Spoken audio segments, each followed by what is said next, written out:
Hello and welcome. This is Business Time. It's a magazine program where we bring you major business and economic news stories that are making headlines in the country. And my name is William Kumwembe. Coming up in the program today, ADMAC secures 62 billion kwacha for maize purchases this season. We speak to officials. And also in the program, the Reserve Bank of Malawi maintains policy rate at 12%. We have these and other stories. Stay tuned if you could.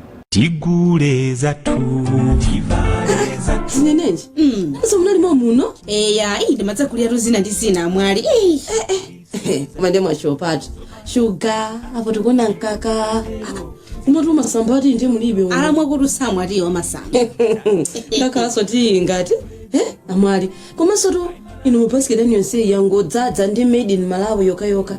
Tamakani moyo tsogola pogula zinthu za kunja. Maganizo amene uri ndobwezera chitukuko cha dziko lino mbuyo. Kugula zinthu zopangidwa kwathu konkuno kumathandiza kukweza ntchito za makampani a dziko muno. Zomwezo zimapereka mwayi wa ntchito kwa anthu ambiri. Ogwira ntchito akachuluka dziko lathu limatolera misonkho yochuluka. Chumanso chimakwera. Mukagula katundu wakunja mumangolemeretsa mayiko akunjawo ife sitipindula kanthu. Kani ndikuuzani ipo ndendamvetsatu. Ndikire pompa. Nene ndikagula zinthu zathu za chimalawi. Sindichedwa. Tikule zathu tikule dziko lathu. Ndikire sindichedwa. Dziko lathu bai Malawi kondendi kunyadira za chimalawi tikamagula za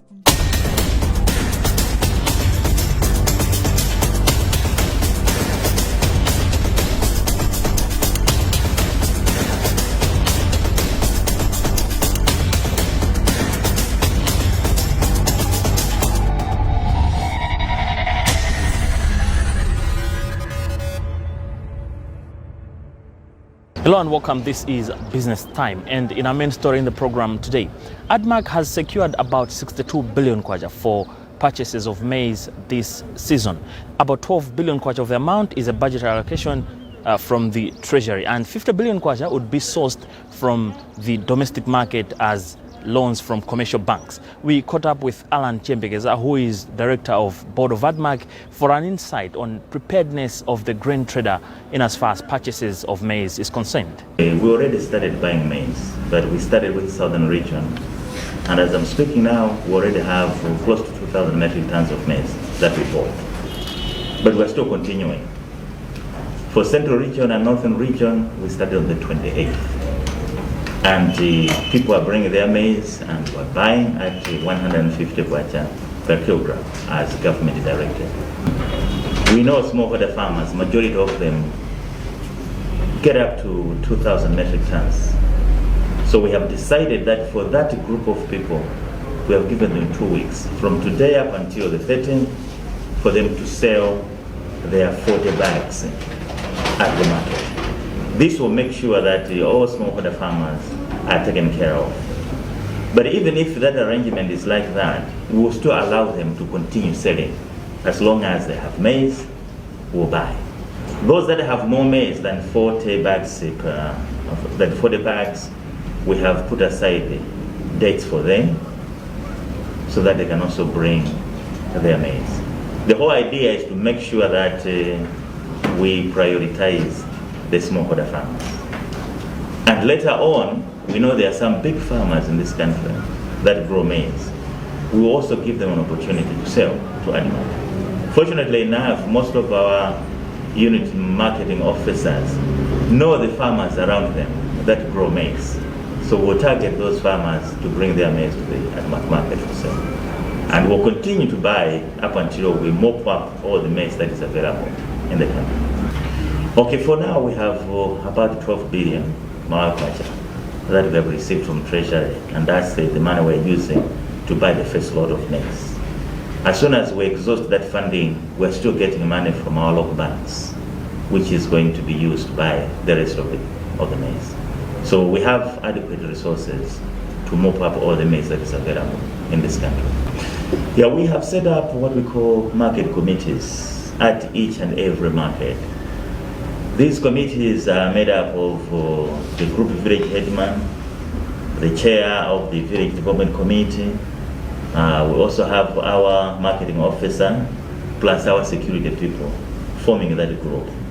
The whole idea behind having that committee is to make sure that those people know exactly who is bringing the maize to the market Fortunately enough, most of these people know each other. If they see a strange man bringing maize to that particular market, they have the right to reject that person. So this will help that at least the people from within the area and mostly smallholder farmers have the opportunity to sell their commodity. Now, ironically, ADMAC is coming on the market about months after some vendors have been buying maize at as low as 70 kwacha per kilogram, which is 53% lower than the 150 kwacha per kilogram farm gate price set by the government. What measures has ADMAC put in place that would ensure that farmers are safeguarded and that vendors do not profiteer on its entry on the market? This is a question we posed to Rhino Chipiko, who is new general manager for ADMAC.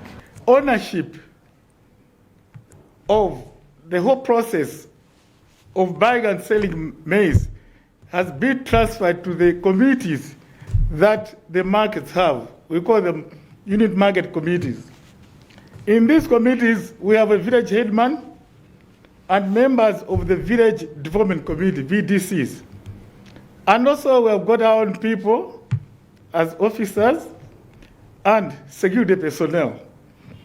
So what we are saying here is, any anomalies, especially to do with corruption, from our own officers of ADMAC should be reported to this committee first, to the police station that is near the ADMAC market, and to office of the district commissioner if there's need to do so. But also, we got a toll-free number of 3045.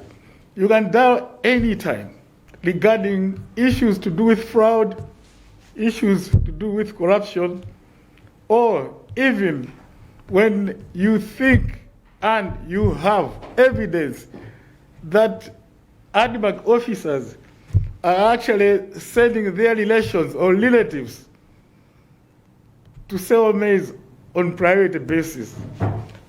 We are going to handle these issues, and we have to put in place disciplinary committees to look into these issues. The only small problem we may be experiencing is that most of the banks in the rural districts can only handle up to 100 million kwacha per day because of the regulations that are put there by the Reserve Bank of Malawi. But we are negotiating with the Reserve Bank of Malawi that in some instances where the uptake is more than 100 million kwacha, we should make a provision for that. So we'll be monitoring the markets as we go on demand basis and supply basis, and really make available the money that is or that is required for each and every unit market. Now, on Friday, the Reserve Bank of Malawi's Monetary Policy Committee maintained the policy rate at 12%. The policy rate is a rate at which commercial banks in the country borrow from the Reserve Bank as lender of last resort. What does this mean in as far as the cost of borrowing is concerned in the country? This is a question our journalist Chimwemwe Mangazi posed to some of local commentators and has since filed this report. News that the Reserve Bank of Malawi has maintained policy rate at 12% has sent puzzles among the public following recent macroeconomic trends. For example, inflation has been increasing and the kwacha losing ground against other currencies in recent months. But first, what is policy rate? A question for Malawi University of Business and Applied Sciences-based economist Bechani Chereni. It is an indicator. You may want to call it as a factory price of money. You may want to call it so. So it is like an indicator as to how should the banks borrow from the central bank. And it's not only the banks, but also financial institutions. But also at some forms of lending, they actually depend on what the policy rate is. One of which is, of course, the mortgage. So if you're borrowing to buy a house, mainly it is based on the policy rate as well. Chereni explains that the decision by the RBM to maintain the policy rate was a necessary evil, considering the recent economic trends. The inflation rate that we saw is not inflation rate of the month of August or the month of July. It must have been the month of June, actually. So there's that expectation that maybe inflation is going to go down if we are going to play our cards nicely. But also, an important element is one where we are in an expansionary stance. So what does that mean? It means that we all acknowledge that the economy has gone through a tumultuous time because of the COVID-19, and therefore we need to find ways to recover. And for us to recover, we cannot play by the book. We really need to go outside the box. And one of them is to say that, look, we need to make loans cheap and accessible. They should be viable. So how do we do that? So we cannot increase the policy rate at this time, especially with what has happened with the COVID-19. Everyone wants to see investments rising. Everyone wants to see consumption rising. So for those to happen, it's important that investors should not be scared away because of the price at which they can get the loanable funds. The same thing for consumers. Consumers should also find it possible that they can find the money at an affordable price. Economist Frank Kamanga weighs in his views. What we can see is that in the current situation, the economy is enjoying the effects of bumper harvest of maize, and as you know that the prices of maize they constitute a huge segment of the general prices in the economy. So as the prices of maize are stable, the inflation rate is also relatively stable, and it is expected that this stability inflation. When the budget has just been passed, donors always pump in foreign exchange in the economy in terms of donor aid, which supports different programs and projects of the government and other key players in the economy. So in terms of foreign exchange accumulation, we can also envisage that in the short term, the economy is going to accumulate a good level of foreign exchange, especially emanating from donations from development partners. And Frank Chiguta is Executive Director of the Economics Association of Malawi, ECAMA. The decision made by the MPC was expected because of two issues. The first issue is the developments in terms of inflation over the reference quarter. You would see that as it was projected during the second meeting of the MPC, the developments occurred contrary to the projections because we saw inflation increasing quarter on quarter. That's the first part of what influenced the decision. The second part is the economic developments emanating from the COVID pandemic. The impact from the COVID pandemic has been quite devastating on the economy. So the MPC had to balance up two aspects. The aspect of trying to control inflation and the other aspect of making sure that the effects of the COVID pandemic are lessened on the economy. Yes, the outlook from my point of view is that we will continue having the inflationary pressures over the short term, and this may stabilize over the medium to long term. Over the short term, because, as I said, the developments in food inflation are contrary to what everyone expected. So the pressures are expected to continue over probably up to December until the next harvesting season. So we would expect the pressures to continue from both the food component and the non-food component of inflation. The policy rate may be revised if the pressures continue, may be revised, but only when the effects of the COVID pandemic have lessened. but in the interim, we may expect the MPC to be making decisions, balanced decisions in terms of lessening the effects of the COVID pandemic and making sure that the inflationary pressures do not persist. Minister of Finance Felix Mlusu indicated that the economy was expected to grow by 3.8% in 2021 and 5.2% in 2022, mainly on the assumption that there will be a gradual lifting of containment measures for COVID and that businesses will slowly return to normal during the second half of 2021. Remember, this is Business Time. It's a magazine program where we bring you major business and economic news that are making headlines in the country. We'll be right back, and when we get back, we'll look at the essence of railway system in as far as revamping transport sector is concerned in the country. That's when we get back inside Business Time. I've got that feeling, that linger feeling. I've got that feeling, that linger feeling. I've got that feeling, that linger feeling. I've got that feeling, that linger feeling.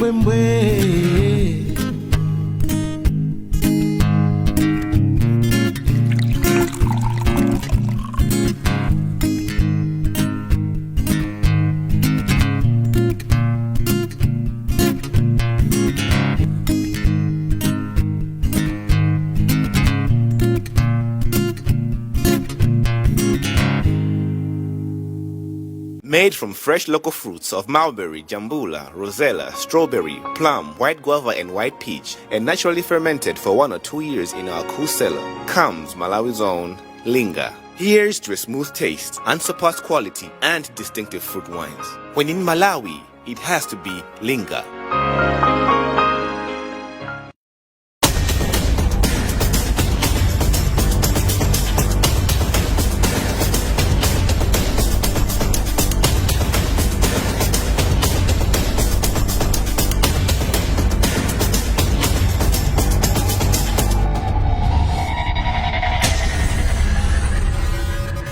Welcome back. This is Business Time, a magazine program where we bring you major business and economic news that are making headlines in the country. Moving on with the program. Malawi is seen to be countries with high cost of transportation compared to other peers within the region. Experts feel over-reliance of the road network is the cause of the high cost of transportation in the country. Others feel there is need for the country to invest heavily in the railway system.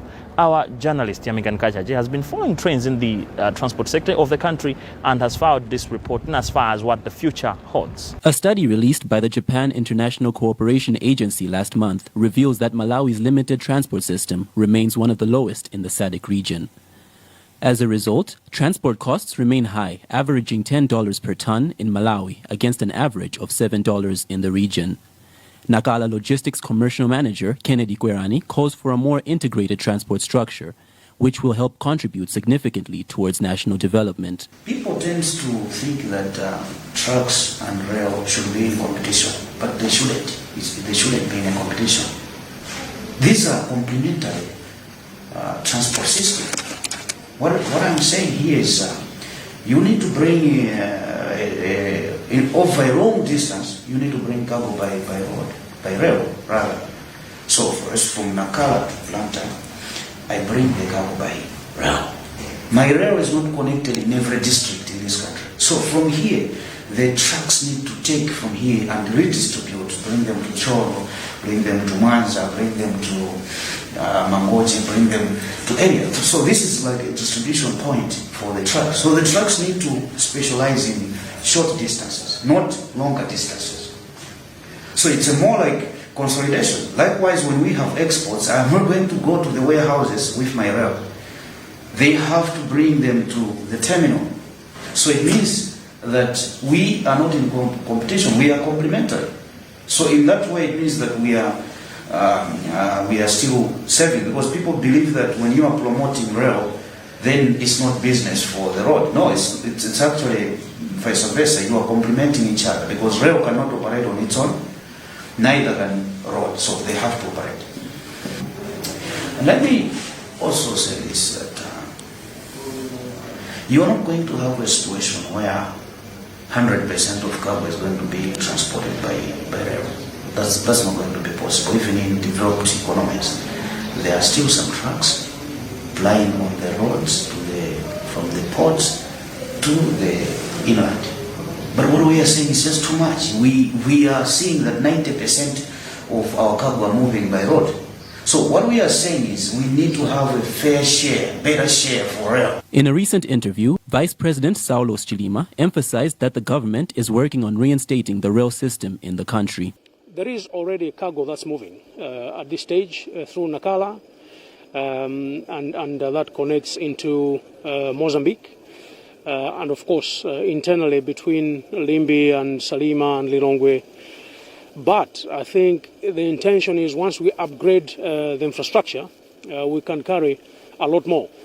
The intention really is if we can move from, well, even if you didn't have to move out completely, but a fair split between road and rail transport, we would be, giving ourselves some of our imports, to come in at a better price, but also leverage the same infrastructure to export our products and benefit us much more. So the timeline is that for the Limbi to Luchenza, for instance, they have committed that by end of this year they should be done. And then the next stretch will be the ones that are doing from Luchenza to Sandama, which will be in May 2022. And then there will be the stretch from Sandama down to Maaka and then to connect to the Mozambican side. And that timeline will be communicated as soon as they've given it to us. So there may be those timelines, but some of us are saying maybe that's not good enough. Let's move with a bit more speed. There is so much work to be done. People are anxious and getting frustrated, and they're justified to be frustrated because nobody has got the luxury of time.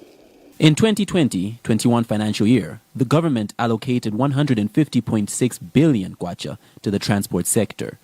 The JICA study indicates that Malawi needs 100 billion kwacha to implement the National Transport Master Plan successfully over the next 20 years. International trade organizations world over are tilting towards advocacy for human rights protection in as far as production and trade is concerned. And the focus is to say there has to be no trait of human rights violation in the supply chain of any product that is being produced and supplied across the globe. Now, focus is also on tobacco, which is Malawi's main forex export earner. We caught up with Chidanti Malunga, who is Chief Executive Officer for Tobacco Commission, to find out how the industry is positioned to ensure that there is no trace of human rights violation in the tobacco supply chain. We don't want to be caught unawares. We want to make sure that we clean our ground and our products are deemed clean out there. So the law, some of the issues that we are changing is to make sure that we include in the law that if you violate human rights, then this is a penalty. So everyone must understand that the time for human rights violation in tobacco industry is over. So that is what we're trying to do. And several other things that we have seen that maybe they're impinging on the smooth running of the industry. So in a nutshell, that's what we want. And we were actually excited with the recent passed labor law, because in there are also sections that are talking about tenancy, abolition of tenancy and all that. So that was a plus for us that even at a bigger legislation, which is the labor law, which includes everyone else, we are now talking about these issues. So we were excited about that. But on our part, as a small industry, we are also doing what we can to make sure that we are not caught on the wrong side of the law. The Tobacco Industry Act, it has been reviewed, rather on our part, we have done it, and it is now with the Ministry of Agriculture that is going to fine-tune it. And our anticipation is that in the next parliament, it probably going to be tabled. So for Limbe, it has hit the figures that we projected at the beginning of the season. And also we are excited that even quality-wise, we have been much better at Limbe than what we thought.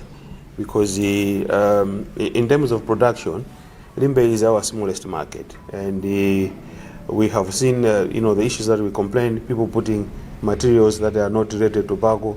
Most of the times it occurs in Limbe, but this year we have very, very few incidences of that kind. So it means that maybe we are moving towards perfection in Limbe, so which is very exciting. Now, moving on to other business news, local ICT firm Spark Systems has developed a system aimed at propagating safe and systematic way of learning in the country. Wise Lepili is the firm's proprietor and shares the rationale behind introduction of the system. So we've come up with a system. This is a fully-fledged system. It's called the SARIS, which is Student Academic Record Information System. We're trying to help the schools. As of now, we've looked much on the universities and colleges, but these are the people that we've worked with to come up with the system. With the system, we're giving the portal to allow from the process of registration to a student moving out the school and interacting with the industry. So from the time the student comes and say, I want to register, I want to do school at this university, he's able to, we've automated all those processes. He's able to create his account, he's able to apply. Then all during his time at the university, we've automated all the processes of how uploading the grades, the reports that comes out. And we're giving, even you've got the warden that wants to allocate the accommodation for the students. All those processes have been automated. We've even gone into the payment systems. So these universities, we know they've got their own accounting systems. We are able to integrate with them and even allow them to automate the payments and be able to check if someone has paid or not using Visa or mobile money and all that. Then for the people that are managers for the university, from the registrar to the principal to the head of academics, they're able to pull out the reports.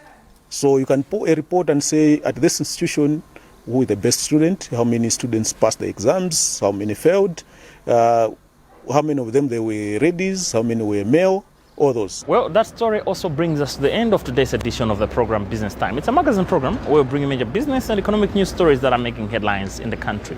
On behalf of the entire production team, my name is William Kumwembe. Always remember, if it doesn't make money, then it doesn't make sense. Stay safe and bye for now.